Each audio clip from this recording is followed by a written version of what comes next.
Chapitre 15.2, donc deuxième partie des probabilités, page 109-110 que vous pouvez suivre directement dans votre manuel.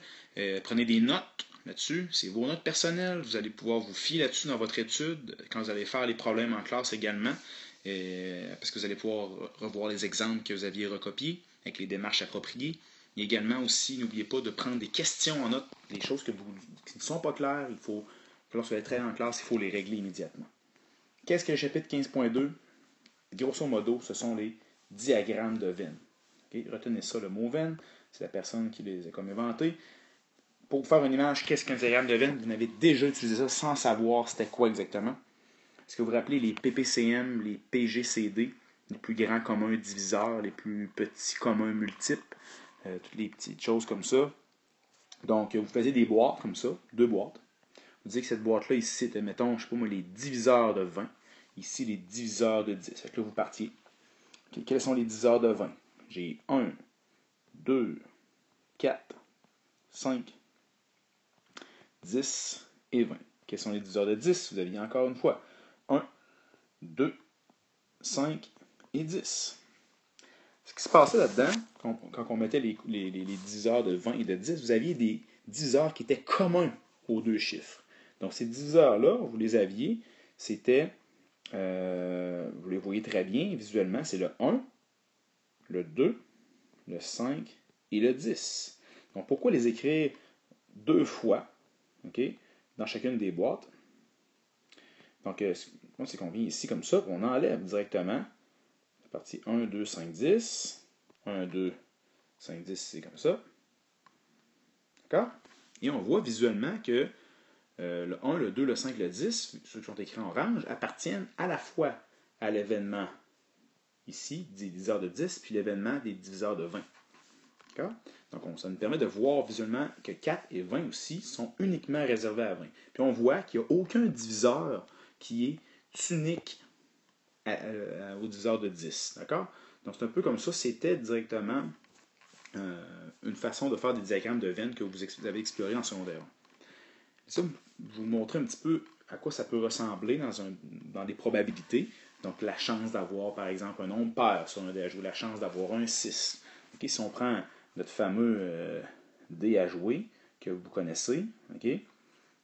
Que vous connaissez comme ça, là, peu importe, on peut justement le résumer avec un visuel. Je m'explique. Imaginez que vous faites une boîte comme ça. D'accord? Que vous nommez bien sûr une oméga, la lettre grecque oméga, qui veut dire l'ensemble des possibilités, l'ensemble des résultats possibles dans une expérience. Si on prend notre fameux dé à jouer, quels sont les résultats possibles? On peut avoir soit un 1, un 2, un 3, un 4, un 5 ou bien un 6. Tous ces résultats sont équiprobables. On a autant de chances d'avoir un 4 qu'un 5, okay, ou qu'un 1, peu importe. Mais ce qu'on va faire, c'est qu'on va venir les placer avec des événements. Okay, les événements, on va les représenter. C'était nos boîtes carrées de tantôt. Avec des événements qui sont circulaires comme ça. On essaie de faire des ronds pareils. D'accord? Comme dans votre calepin de savoir, vous allez voir. Et on va nommer ces événements-là, par exemple, A et B. Ça va pas être D, C, Y, peu importe. Mais il faut définir ces événements-là. OK? Ces événements-là, ça pourrait être, par exemple, événement A, obtenir un nombre pair. Donc, tous les nombres là-dedans, ici, qui sont pairs, seraient représentés dans l'événement A, tout simplement. En B, on pourrait avoir comme événement obtenir un nombre plus grand ou égal à 5.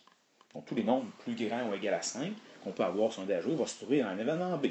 Mais il y a sûrement, à quelque part là-dedans, des résultats qui sont communs aux deux ensembles. C'est ça ici, visuellement, qu'on va être capable de représenter. Je vais aller marquer ces résultats-là à l'intérieur de mon diagramme de veine. S'ils n'ont aucun truc en commun, on va directement placer le résultat à l'extérieur des cercles, mais par contre à l'intérieur de la boîte. Par exemple, le 1, le chiffre 1 ici, est ni pair et ni plus grand ou égal à 5. Donc, qu'est-ce qu'on va faire? On va aller le placer directement ici. Okay. Le 1 vient de partir. Après ça, le 2, c'est un nombre pair. Le 2, on va le placer ici. Il est pair, il est uniquement pair, il n'est pas plus grand ou égal à 5. Donc, on ne peut pas le placer ailleurs que là. Notez que je ne l'ai pas mis à cet endroit. Je ne l'ai pas mis, bien sûr, à cet endroit-là ici, Car si je l'avais mis ici, le 2, il aurait été à la fois pair et à la fois plus grand ou égal à 5. Ça, il faut se méfier de ça, c'est cette petite partie-là. D'accord? Donc, je continue. Le 3, lui, le 3, il est ni pair, ni plus grand ou égal à 5. Donc, le 3, on peut le mettre à l'extérieur, peu importe, des cercles, mais à l'intérieur de la boîte.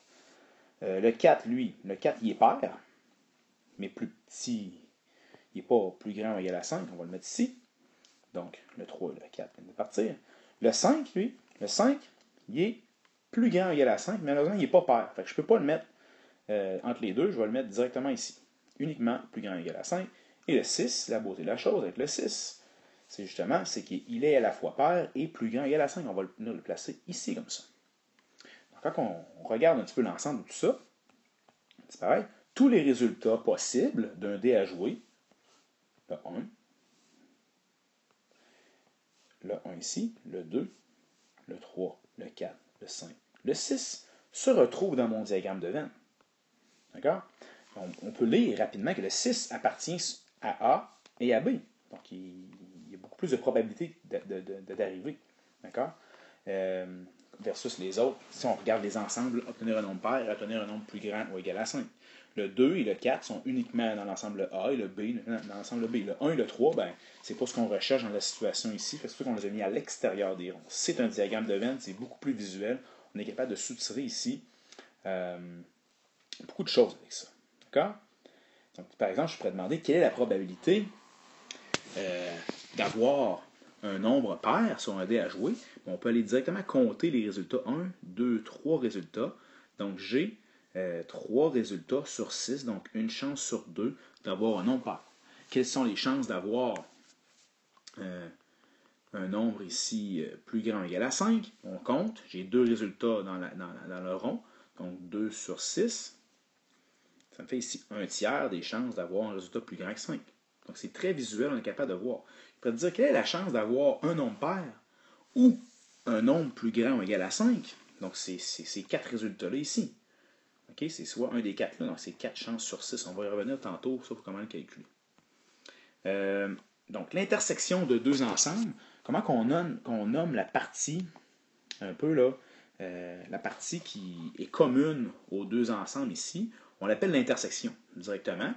Donc, si je regarde les 10 heures de 20 et les 10 heures de 36 ici, un peu un exemple qu'on avait tantôt du secondaire 1, mais on a des parties, le 1, le 2 et le 4 sont des diviseurs qui sont communs à 20 et à 36. Tandis que, par exemple, 9 est uniquement réservé à 36. On ne peut pas diviser 20 par 9. Donc, on le met juste dans la diviseur de 36. Même chose pour 10. On peut juste diviser 20 par 10 et non pas le 36. Donc, c'est pour ça qu'on est capable de séparer chacun des trucs comme ça un petit peu. D'accord? Comment qu'on nomme la partie intersection? Vous l'avez ici. Le symbole, ici, une espèce de U renversé, vous allez le voir souvent, se lit inter ou intersection. Il représente les éléments communs à deux ensembles. Dans le diagramme de Venn ci-dessous, l'intersection des ensembles A et B correspond à la partie jaune. Très bien ici.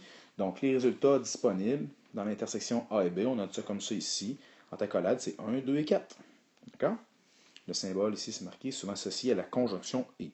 Donc, d'avoir un diviseur de 20 et un diviseur de 36. Bon, on va tenir celle-là ici, directement au centre. Donc, c'est important ici, la conjonction et, okay, c'est ce qui se trouve dans l'intersection. Prenez ça en note, très important. Autre chose, réunion de deux ensembles. Par exemple, avoir un diviseur de 20 ou un diviseur de 36. Tantôt, on avait un et, là, ici, on a un ou. Quand on dit le ou, mais ça sous-entend qu'on peut avoir soit celui-là ou celui-là. Donc, ça implique beaucoup plus de résultats. Donc, au lieu d'avoir directement le signe inter ici, on fait juste inverser le signe à l'envers. Vous le voyez ici. Le symbole U qui se lit union, donc des deux ensembles ensemble. Il représente tous les éléments des deux ensembles dans le diagramme de Venn ci-dessous. D'accord? Donc, on associe le symbole union avec la conjonction ou. Donc, d'avoir un diviseur de 20 ou un diviseur de 36. Donc, tu as beaucoup de choix là-dedans. Tu peux même prendre ceux qui sont diviseurs des deux en même temps. Ça vous va? Autre chose, des éléments qui sont complémentaires. Par exemple, c'est un nombre complémentaire, avoir un nombre sur un dé à jouer, encore une fois, un nombre pair et un nombre impair. Donc, le nombre pair, c'est quoi? C'est 2, 4, 6. Le nombre impair, 1, 3, 5. Deux événements sont complémentaires s'ils ne possèdent aucun résultat en commun. C'est le cas de l'événement avoir un nombre pair et impair. Aucun résultat ici entre les deux. Okay? Et aucun résultat également à l'extérieur des cercles. Comme vous pouvez remarquer ici, tous les résultats possibles d'un dé à jouer se retrouvent soit dans A ou dans B.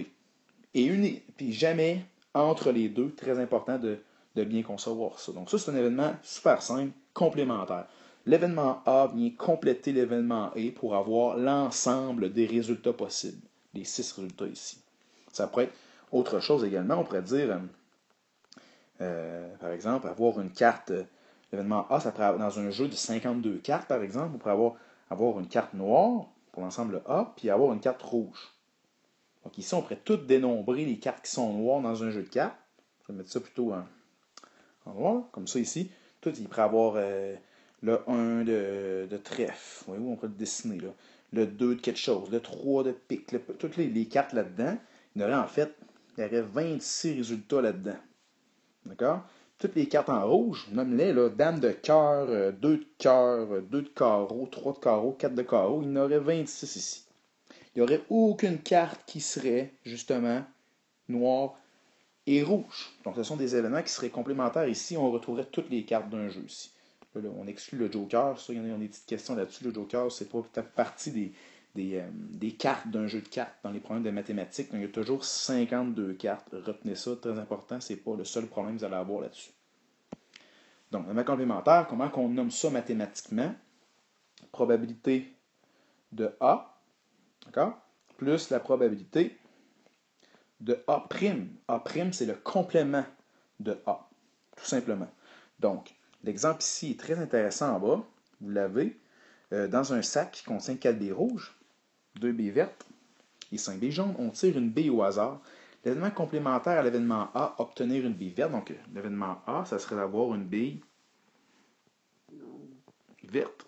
C'est ici. Après ça, l'événement B, ça serait quoi? Ce serait tous les autres résultats qui sont, mettons, qui sont pas des billes vertes. Par exemple, une bille verte, si j'en ai 4 sur un total de 11, donc 4, excuse-moi, pas 4, mais bien 2 sur un total de 11, mais toutes les autres, ok, c'est 9 sur 11, comme on voit ici. Donc, j'ai 5 jaunes puis 4 rouges. Donc, le complément, A', ce serait 9 sur 11. Dans le 9, ben, ça vient du 5 plus 4 ici. Donc, le total des deux ici donne 11 sur 11, le total des résultats possibles qu'on a là-dedans. C'est ça des éléments qui sont complémentaires, qui se complètent, que quand on les met les deux ensemble, on voit tous les résultats et toutes les chances de l'avoir. Tantôt, notre exemple de pair impair était très bon aussi, ou des cartes rouges, cartes noires, toutes les cartes sont là-dedans. Éléments incompatibles et compatibles. Éléments compatibles. Incompatibles, excusez-moi, comme on peut le noter ici, vous pouvez le lire dans votre livre, là. C'est des éléments qui possèdent aucun résultat commun. Donc l'intersection est vide. Il n'y a rien ici. Ça va? Donc ça pourrait être, par exemple, est-ce qu'il y a un événement complémentaire, comme on avait tantôt ici, les cartes? Est-ce que les cartes, ce sont des événements qui sont incompatibles? Oui. Quand tu es complémentaire, tu es automatiquement incompatible. Ça va ensemble. D'accord? Mais ça ne veut pas dire que quand tu es incompatible, tu es nécessairement complémentaire. Il faut faire attention. Donc ici, comme je disais, quand tes éléments sont compatibles, justement, on peut avoir ça ici, lancer un dé. L'événement C, c'est obtenir un nombre pair. Okay? Et l'événement D, c'est obtenir un diviseur de 6. Vous avez ici. C'est comme moi, c'est 2 et 6. Donc, vu que vous avez un 2 et un 6 qui sont à la fois dans l'événement C et l'événement D, on appelle ça des éléments qui sont compatibles. Maintenant, je vais faire des exemples. Okay? Je prends la dernière diapositive ici. Vous avez les deux éléments suivants, obtenir un nombre pair et obtenir un diviseur de 6. Je suis prêt à te poser comme question, quelle est la probabilité d'avoir justement un nombre pair? Comme ça ici. Je ferai nombre favorable sur nombre possible. D'accord? Ça va marquer un peu plus long. Donc, probabilité d'avoir un nombre pair. Je regarde ici. nombre pair, c'est ça ici. J'ai combien de résultats là-dedans? J'en ai 3.